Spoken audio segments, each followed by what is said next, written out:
好，呢個系列咧，我哋就嚟講一講各大醫院點樣去啦。咁啊，第一個咧就係北大嶼山醫院啦。咁我哋咧就沿住松仁路轉入嚟啦，前面呢個位轉右之後咧，上斜路就係呢個北大嶼山醫院嘅呢個急症室呢個位啦。咁啊，的士站咧就喺右邊呢度。第二個咧就嚟到靈實醫院啦，咁其實靈實醫院就兩個入口咧，一個咧就喺寶順路嗰邊啦，另一個咧就喺山上面，即係近住寶林南路嗰邊啦。咁我哋呢度就展示最基本呢個啦，即係喺沿住寶順路嗰邊入嚟嘅靈實醫院啦。咁同埋咧，靈實醫院就有三個常用嘅位啦。咁啊，第一個咧就係下面呢個，即係叫做咩信望外樓啦。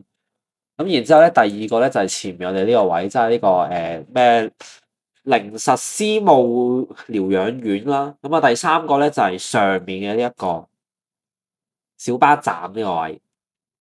第三我哋就嚟到將軍澳醫院啦，一個咧就係下面底下雙黃線嗰度嘅日間醫療大樓啦。第二個咧就係上到嚟正院呢邊啊，即係接近的士站呢邊啦。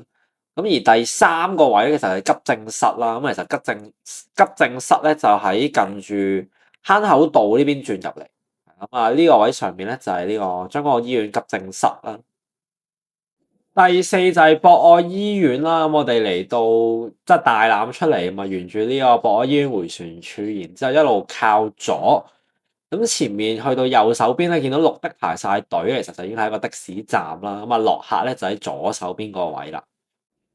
至於牌坊呢個位轉落去咧，亦都有時有啲客人會喺呢度上落客啦。咁啊，睇佢哋需求。好，咁第五個咧就係荃灣港安醫院啦。咁啊，出面呢個的士站咧就荒廢咗嘅。我哋習慣性咧都係轉到入嚟啦。咁啊，左手邊大門口呢個位咧就上落客。第六咧就係呢個沙田，就係近住大圍嗰邊嘅仁安醫院啦。咁我哋就沿住呢個富健街一路直上去到尾啦。過埋右手邊嘅停車場之後咧，就挨右，然之後再轉左啦。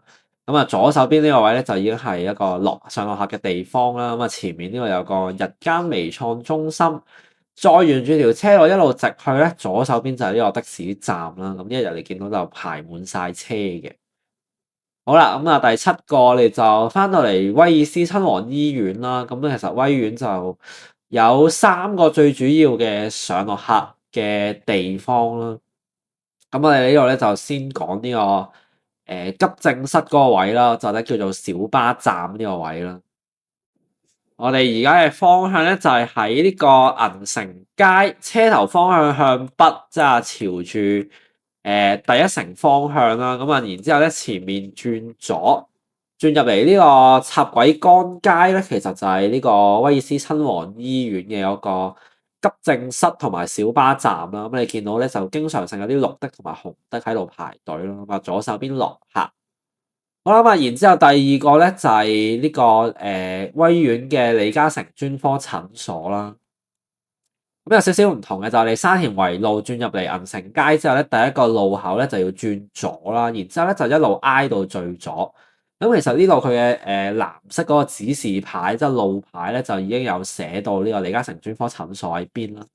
咁我哋就一路挨到左，然之後前面八通入閘啦。直行到尾之後咧就轉右，咁啊前面呢一笪咧就係呢個李嘉誠專科診所嘅北翼啦。咁啊一般嚟講咧，我哋講李嘉誠診所咧，其實就已經係即係喺呢個位度上落客噶啦。好，然之後咧我哋就去到最後一個啦，就係威院上橋啦。咁我哋同樣地咧都係沙田圍路轉入嚟銀城街，然之後咧就第一個路口轉左啦。不過頭先我哋去李嘉誠咧，就前面路口轉左，我哋今次咧就路口靠右，咁啊上橋呢個位啦，即係二樓平台，咁呢個應該係一個平台嘅上落客位啦，而呢個亦都係一個正式嘅的士站嘅。第八就係仁濟醫院啦，咁其實仁濟醫院咧亦都有分呢個正常嘅入口啦，同埋急症室嗰邊嘅。咁我哋呢度咧就講個最大路啦，就係沿住街市街，然之後轉左。呢度佢就自動開閘啦，見到你係的士。第九咧就係葵涌醫院啦，咁我哋就沿住呢個麗景山路一路上橋啦。上完橋之後咧，我哋前面呢個位咧就挨咗，然之後咧你見到左手邊呢個咧就其實已經有葵涌醫院嘅牌啦。不過咧我哋就要再前面轉左，落到去停車場底呢個位係啦。咁啊下面呢度咧就係呢個翻新咗嘅葵涌醫院啦。咁我哋離開等亦都係同樣地啦，就要沿路折返啦。咁所以我哋呢個咧就要後坡上翻去頭先嗰條斜路嗰度先可以離開葵涌醫院嘅。第十就係瑪嘉烈醫院啦。咁我哋同樣地咧亦都係鏟上嚟呢條天橋啦。不過咧我哋頭先去葵涌醫院咧就係一路挨咗啦。咁我哋今次咧其實直去。咁你見到咧左手邊大大隻 K 字啦，其實呢個位就係瑪嘉烈 K 座啦。咁啊的士站咧就喺前少少嗰個位嗰度嘅。咁再之後咧就係瑪嘉烈醫院急症室啦。咁我哋過咗葵涌醫院同埋 K 座嘅入口啦，即係沿住麗景山路一路直去，第二個入口先轉上山。咁其實呢個位咧就係瑪嘉烈醫院急症室呢邊啦。咁我哋就要分清楚 K 座同埋急症室。咁所以咧，我哋平時接到客去瑪嘉烈醫院嗰陣咧，就記住問清楚究竟係去 K 座嗰邊啦，定係嚟急症室呢一邊啦。第11個就中文大學醫院啦。我哋嚟到大學站迴旋處，記住咧呢個出口左手邊咧就係中大醫院啦，直去咧就係去呢個大學站。第12個天水圍醫院，咁我哋沿住呢個天瑞路咁啊轉入嚟呢個天壇街啦，然之後咧入閘 U-turn 之後咧就係的士站呢個位啦。第13個就係呢個我哋俗稱大埔那打素醫院啦。咁我哋就沿住呢個仲雅路轉入嚟呢個右手邊全安路。咁第一個路口轉右咧就係呢間雅麗氏何妙齡那打素醫院啦。咁啊俗稱大埔那打素啦。咁你見到右邊呢個位咧就係綠德嘅的士站啦。咁我哋離開那打素轉右，沿住全安路。最尾呢個路口咧就係另一間醫院啦，就係大埔醫院啦。咁我哋轉上嚟平台呢個位啦。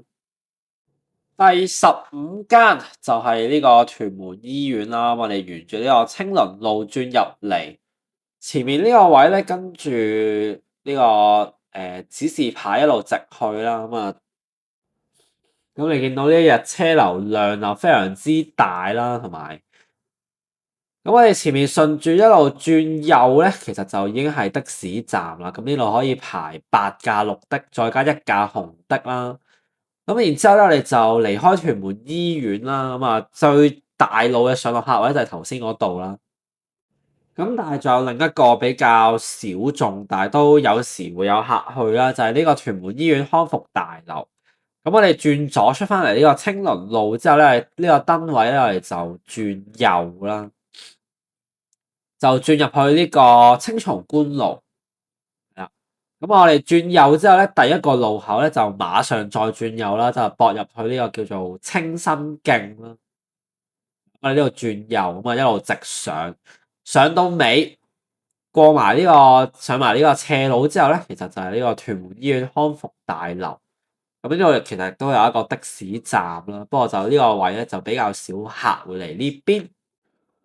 好，然之後咧，我哋就落翻去啦，去埋順手去埋青山同小欖啦。咁我哋離開呢條青新徑轉右啦，右邊入閘呢個位咧，其實就係青山醫院啦。